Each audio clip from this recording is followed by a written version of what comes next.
Chapter 1: Cracks in the Foundation. It had been 9 years since Sarah and Mark Jenkins got married. On the surface, they looked like the perfect couple: a nice house in the suburbs of Chicago, 2 kids, and steady jobs.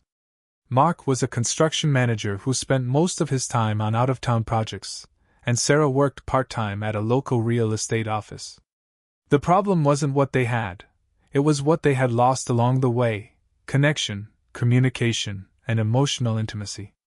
Mark came home late again one Tuesday night. He tossed his keys on the kitchen counter, tired and covered in dust. "You ate already?" he asked without even glancing at Sarah. She nodded. "Dinner's in the microwave." He didn't say thank you. He never did anymore.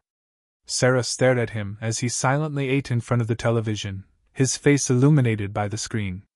This wasn't love anymore, it was routine, cold and lifeless. That night, lying side by side in bed, Mark scrolled through his phone while Sarah stared at the ceiling. "Mark," she whispered, "do you even care about us anymore?" He didn't look at her. "Don't start, Sarah.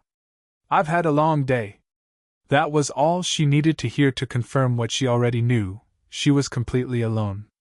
Chapter 2: Enter the Advocate. It started with a legal notice. Sarah's mother, who had passed away a year ago, left behind a piece of disputed property in downtown Chicago. Her sister wanted to sell it, but Sarah wasn't sure. "I need a good lawyer," she told her friend Megan at brunch. "You should see Aiden Ross," Megan replied. "He's sharp. Handles a lot of estate and family cases. And," she smiled, "he's not bad to look at either." Sarah didn't expect much when she walked into Aiden's office that Friday morning. But the moment she saw him, something inside her shifted. He stood tall, dressed in a crisp navy blue suit, with kind eyes and a calm, confident voice. "Mrs. Jenkins?" he said, extending his hand. "I'm Aiden Ross." She shook it, and for the first time in months, felt something stir in her: attention, warmth, curiosity. As they discussed the property and legal options, Aiden was patient and thoughtful. He listened. Really listened. "You're going through a lot," he said. "Not just with the property. I can see it on your face." Sarah blinked back tears she didn't expect to show. No one had said that to her in years. Chapter 3: Dangerous Conversations. Sarah's meetings with Aiden became more frequent, often under the pretense of reviewing paperwork. But the conversations drifted from legal matters to life, love, regrets, and dreams.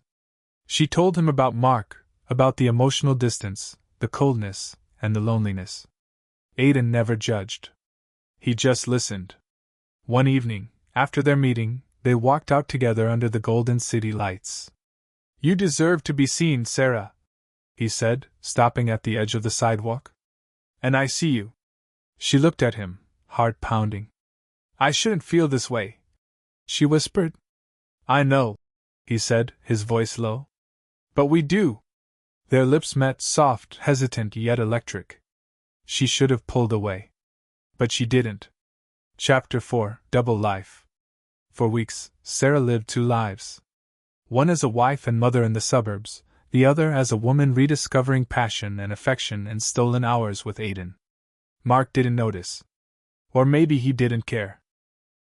He was gone more than ever, staying at job sites overnight, claiming exhaustion, barely speaking. The guilt gnawed at Sarah, but the excitement overpowered it. She felt alive again. She laughed. She danced in Aiden's apartment. They cooked together, talked for hours, made love like teenagers. But every fairy tale has its breaking point. Chapter 5: The Unraveling. One night Mark came home early, much earlier than Sarah expected.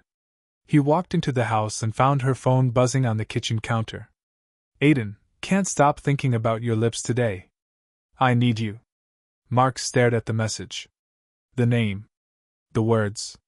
The reality. His hands trembled as he walked up the stairs.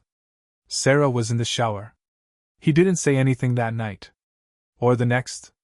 But something had changed. His silence was no longer passive. It was deadly quiet. Chapter 6: confrontation. One Saturday morning, Mark sat across from Sarah at the kitchen table. "I know about Aiden," he said simply. Her heart stopped. "Mark? How long?" She didn't answer. "That's what I thought," he said. "You checked out of this marriage a long time ago, Sarah. I just didn't want to admit it." Tears filled her eyes. "It wasn't about him, it was about how I felt with you. Like I didn't exist. And cheating was the solution," he snapped. "You broke everything." She reached for his hand, but he pulled away. "I don't even know who you are anymore." Chapter 7: Crossroads. Sarah moved out the following week. The house felt too heavy with silence and betrayal. She took the kids on alternating weekends while the lawyers sorted out the separation.